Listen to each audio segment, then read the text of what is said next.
الذي خلق الإنسان وعلمه البيان وعلى آله ورسوله سيد الإنس والجان وعلى آله وأصحابه ذوي الخير والإحسان أما بعد فأعوذ بالله من الشيطان الرجيم بسم الله الرحمن الرحيم لقد من الله على المؤمنين إذ بعث فيهم رسولا آمنت بالله صدق الله العلي العظيم وبلغنا رسوله النبي الأمين القدير الكريم ونحن على ذلك لمن الشاهدين والشاكرين والحمد لله رب العالمين.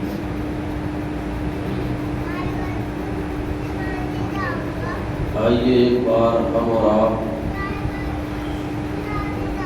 انتہائی عقیدت، محبت اور پوری وارافتی کے ساتھ آقا نامدار، مدینے کے تاجدار، دونوں عالم کے مالک و مختار، شہنشاہ ابرار و اخیار، حضور جناب احمد مصطفیٰ محمد مصطفیٰ ارواحنا فدا صلی اللہ علیہ وسلم کی بارگاہ گوہر بار میں درود و سلام کی نظریں پیش کرے. اللہم صلی علی سیدنا و شفیعنا حبیبنا و مولانا محمد و بارک وسلم صلاۃ و سلام علیک یا رسول اللہ، صلاۃ و سلام علیک یا حبیب اللہ. درود پاک کی بے شمار فضیلتیں اور برکتیں آپ بارہا سنتے رہتے ہیں. درود پاک کے حوالے سے ایک بہت ہی پیاری حدیث اللہ کے نبی صلی اللہ علیہ وسلم نے ارشاد فرمایا: ان اللہ وکل بقبری ملکا اعطاہ اسماء الخلائق فلا يصلي علي أحد إلى يوم القيامة إلا أبلغني باسمه واسم أبيه أن فلان ابن فلان قد صلى عليه.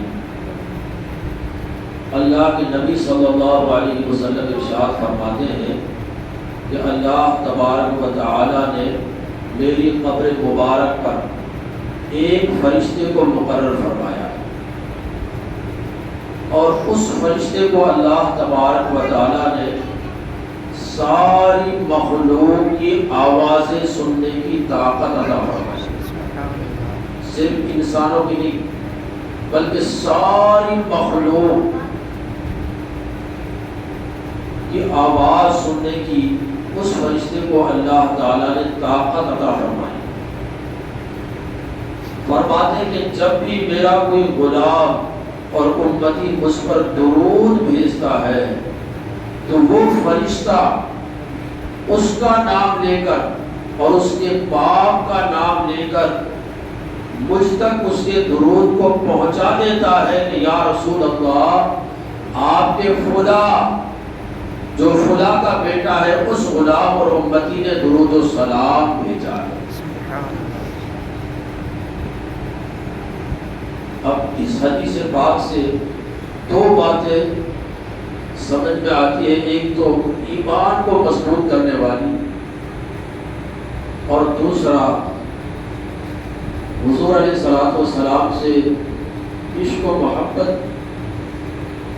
کہ اللہ تبارک و تعالی نے قبر منور پر جو فرشتہ مقرر ہے اس کو اتنی طاقت عطا فرمائی.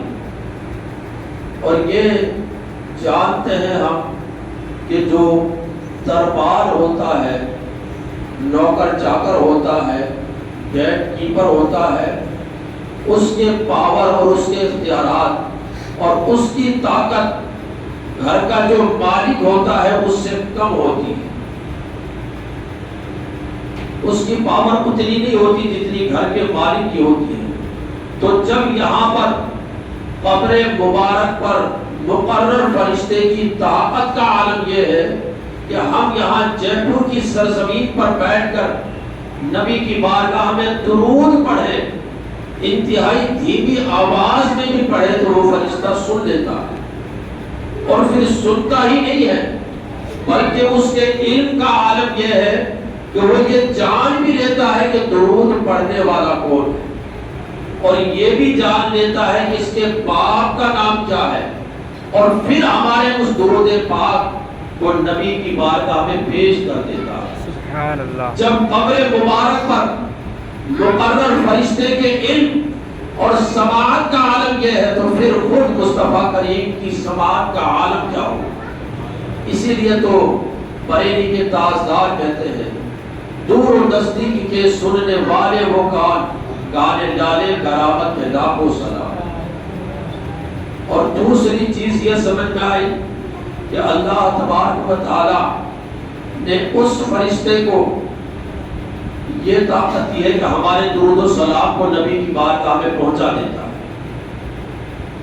یعنی ہم درود پڑھ رہے ہیں، فرشتہ نبی کی بارگاہ میں پیش کر رہا ہے، اور یہ نہیں کہ ہم نے 1000 مرتبہ درود پڑھا تو وہ فرشتہ صرف ایک بار ہی پیش کرتا ہے، یا پورے مہینے کے درود و سلام کو صرف ایک بار ہی نبی کی بارگاہ میں لے جا کر پیش کر دیتا ہے کہ یا رسول اللہ یہ فلاں نے درود پڑھا ہے، نہیں، بلکہ جتنی بار درود پاک پڑھے گا کوئی بندہ، کوئی غلام نبی کا، تو ہر بار اس درود و سلام کو الگ نبی کی بارگاہ میں پیش کیا جاتا ہے۔ یعنی ہر بار درود پڑھیں گے، 1000 بار درود پڑھیں گے تو 1000 بار ہمارا ذکر نبی کی بارگاہ میں ہوگا، اور نبی کی بارگاہ میں ہمارا ذکر ہو جائے تو اس سے بڑی سعادت اور خوش نصیبی اور کیا ہو سکتی ہے کہ ایک بندے کا ذکر کسی عزت والے آدمی کے سامنے ہو جائے تو آدمی بڑا خوش ہوتا ہے کہ میرا ذکر وہاں ہوا تھا، پیر و مرشد نے میرا نام لیا، میرا تذکرہ چلا، کیا بات ہوئی، تو ہماری خوشی کا کوئی ٹھکانہ نہیں رہتا ہے۔ تو یہاں تو نبی کی بارگاہ میں ہمارا نام لیا جا رہا ہے اور ہمارے نام سے درود و سلام پیش کیا جا رہا ہے۔ تو یعنی درود و سلام ایک ایسا عمل ہے جس سے حضور کا قرب نصیب ہوتا ہے، حضور کی نزدیکی نصیب ہوتی ہے۔ تو اس لیے ہماری عادت ہونا چاہیے کہ درود و سلام جتنی زیادہ تعداد میں ہم پڑھ سکیں اس سے بھی کہیں بڑھ کر نبی پاک کی بارگاہ میں درود و سلام کو پیش کریں، اور خاص طور سے یہ مہینہ جو ماہ ربیع الاول ہے یہ تو اسپیشل درود و سلام کا مہینہ ہے۔ یعنی نبی کی بارگاہ میں اگر ہم کوئی تحفہ پیش کرنا چاہتے ہیں اپنے پاس سے تو سب سے بہترین تحفہ نبی کی بارگاہ میں پیش کرنے کے لیے درود و سلام۔ اللہ تبارک و تعالیٰ کا اتنا بڑا کرم اور احسان ہے کہ اس نے ہمیں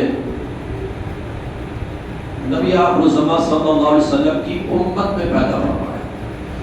آج کی جو رات ہے یہ بڑی مقدس اور بابرکت رات ہے، بلکہ بزرگان دین فرماتے ہیں کہ یہ رات شب قدر سے بھی افضل ہے۔ شیخ عبدالحق محدث دہلوی رحمت اللہ علیہ ما ثبت من السنہ میں لکھا کہ یہ رات شب قدر سے افضل رات ہے۔ اسی طرح ایک دوسرے بزرگ رحمت اللہ علیہ نے تو پوری ایک کتاب لکھی شب قدر اور شب ولادت مصطفیٰ پر، پھر دونوں راتوں کے فضائل اور مناقب اس میں لکھے، اور پھر آخر میں اس کتاب میں شب ولادت مصطفیٰ کے شب قدر سے افضل ہونے کے دلائل بھی تحریر فرمائے۔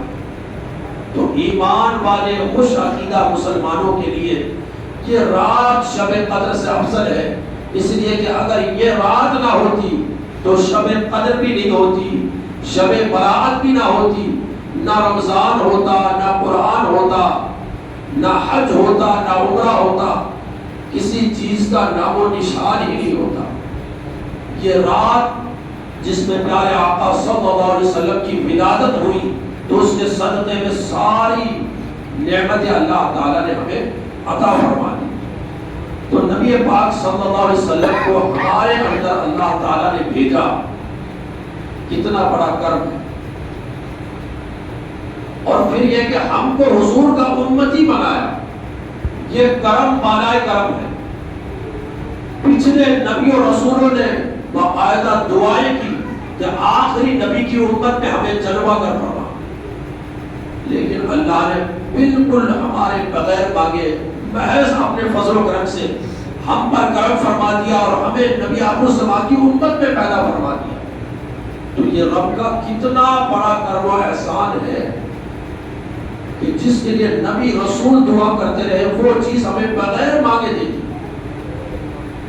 اور پھر یہ کہ امت کے اندر بھی امت دو طرح کی ہے، ایک ہے امت اجابت اور دوسرا ہے امت دعوت۔ امت دعوت میں ساری دنیا ہے، یعنی حضور کی جو دعوت ہے دین کی، وہ صرف مسلمانوں کے لیے نہیں بلکہ پوری دنیا کے لیے، یہود و نصارہ، کفار و مشرکین، ہر ایک کے لیے دعوت ہے۔ تو امت دعوت میں سب، اور دوسرا ہے امت اجابت۔ تو اللہ نے ہمیں امت دعوت میں نہ پیدا فرما کر امت اجابت میں پیدا فرمایا، یہ پھر اللہ کا کرم ہے۔ پھر امت اجابت یعنی جنہوں نے حضور کی دعوت پر لبیک کہا، ان میں بھی کتنے طبقے ہو گئے، کتنے مسالک ہو گئے، کتنے فرق ہو گئے۔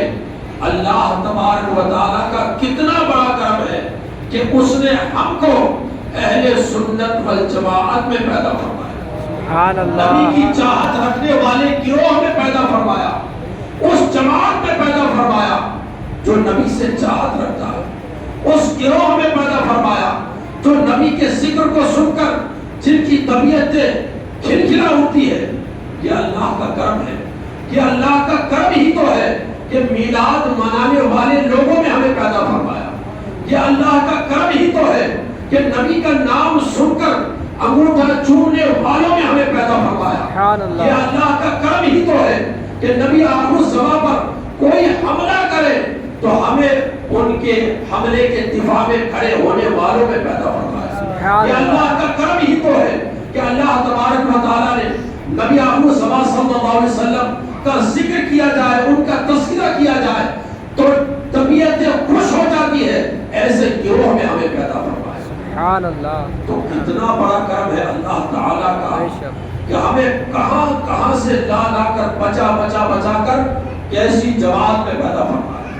اعلیٰ حضرت تو فرماتے ہیں ہم میلاد کا ذکر کتنا کریں گے، آج کریں گے، کل کریں گے، پورا مہینہ کریں گے، لیکن میرے اعلیٰ حضرت تو فرماتے ہیں حشر تک ڈالیں گے ہم پیدائش مولا کی دھوم، مصر فارس نزد قلعے گراتے جائیں، رہے گا یوں ہی ان کا چرچا رہے گا، پڑے خاک ہو جائے جل جانے والے۔ تو اعلیٰ حضرت کا تو یہ تصور ہے۔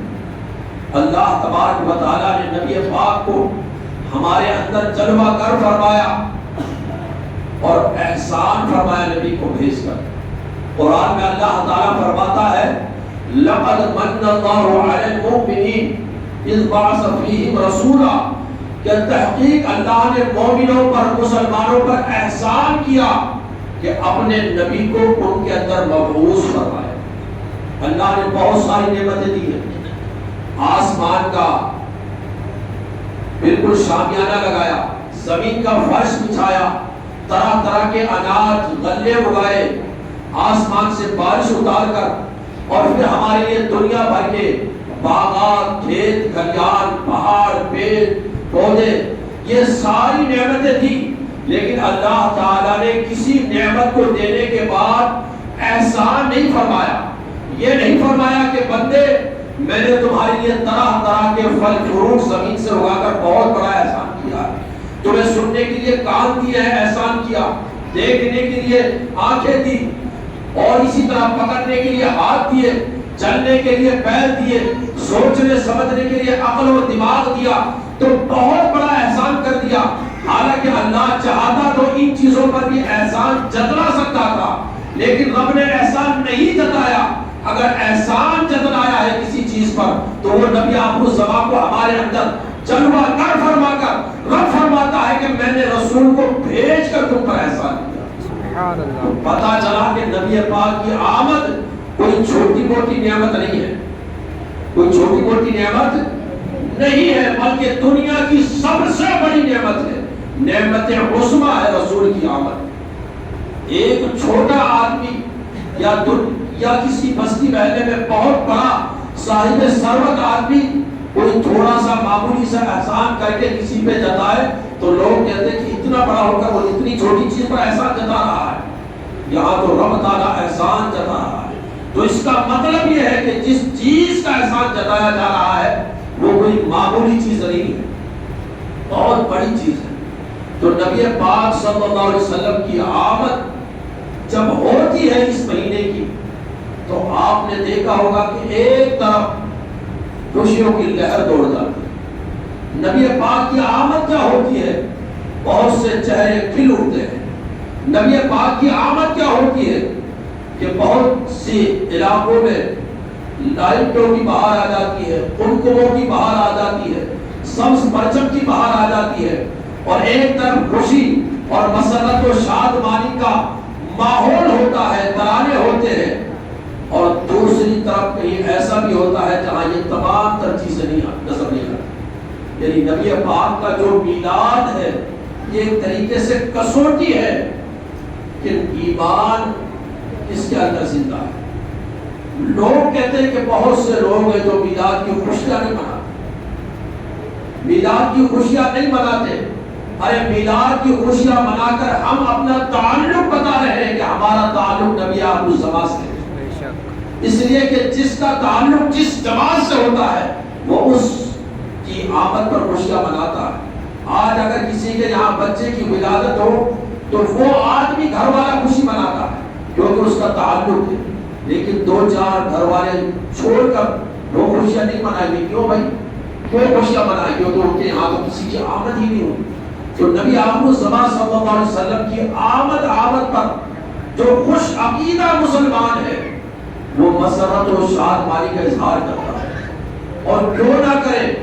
اس لیے کہ اگر رسول گرامی وقار صلی اللہ علیہ وسلم کی آمد نہ ہوتی تو ہمارا وجود ہی نہیں ہوتا، کائنات کی کسی چیز کا وجود ہی نہیں ہوتا۔ اور خود قرآن حکیم میں اپنے پیارے حبیب صلی اللہ علیہ وسلم کے میلاد کا ذکر کیا ہے۔ اللہ تبارک و تعالی نے قرآن پاک میں رب تعالیٰ فرماتا ہے لَقَدْ جَاءَكُمْ رَسُولٌ مِّنْ أَنفُسِكُمْ عَزِيزٌ عَلَيْهِ مَا عَنِتُّمْ حَرِيصٌ عَلَيْكُمْ بِالْمُؤْمِنِينَ رَءُوفٌ رَحِيمٌ۔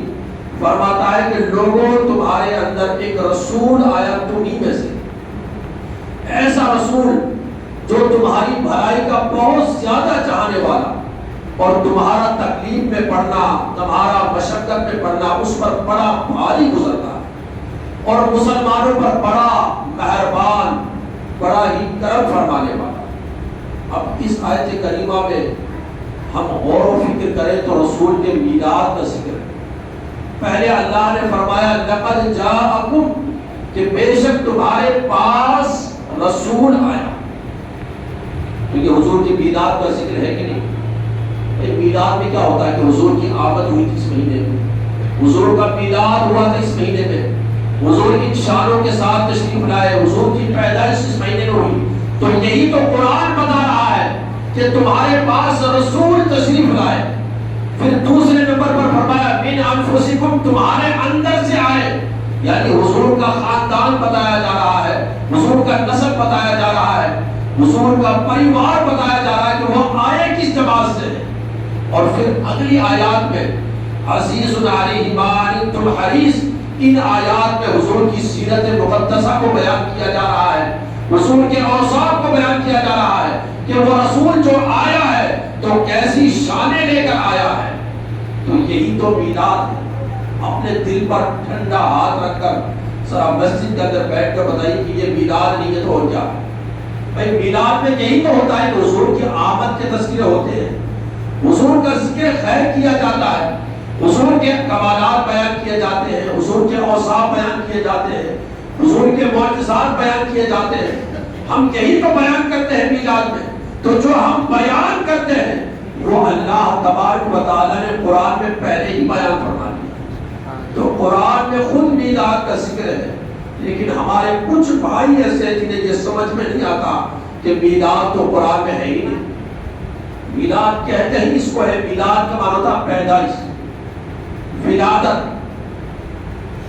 اور احادیث مبارکہ میں سینکڑوں حدیثیں ہیں جس میں حضور کے میلاد کا ذکر ملتا ہے، بلکہ ترمذی میں خود باب ما جاء فی میلاد النبی، یعنی حضور کے میلاد کے حوالے سے پورا باب باندھا ہے، ایک چیپٹر باندھا ہے امام ترمذی نے۔ اور ایک حدیث میں آپ کے سامنے احادیث میں سے عرض کرتا ہوں، مشکات المصابیح کی حدیث، اور یہ وہ حدیث جس میں خود اللہ کے نبی صلی اللہ علیہ وسلم نے صحابہ کے مجمع میں اپنے میلاد کا ذکر فرمایا، اپنے میلاد کا ذکر صحابہ کے مجمع میں فرمایا۔ حضور ارشاد فرماتے ہیں سأخبركم عن اول امری دعوت ابراہیم و بشارت عیسیٰ و رؤیا امی التي رأت حين ودعتنی اضاء لها منه قصور الشام۔ فرماتی ہے اللہ کے نبی صلی اللہ علیہ وسلم کہ میں تمہیں اپنے ابتدائی معاملے کے بارے میں بتاتا ہوں، میں ابراہیم کی دعا ہوں، عیسیٰ علیہ السلام کی بشارت ہوں، اور اپنی ماں کا وہ خواب ہوں کہ جب میری ولادت ہوئی تو انہوں نے دیکھا کہ ایک ایسا نور نکلا جس سے شام کے محلات روشن ہو گئے، شام کے محلات روشن ہو گئے۔ تو حضور اللہ کے نبی صلی اللہ علیہ وسلم خود اپنا ابتدائی معاملہ بیان کریں کہ میں کیسے دنیا میں مبعوث ہوا۔ فرماتے ہیں کہ میں ابراہیم کی دعا ہوں۔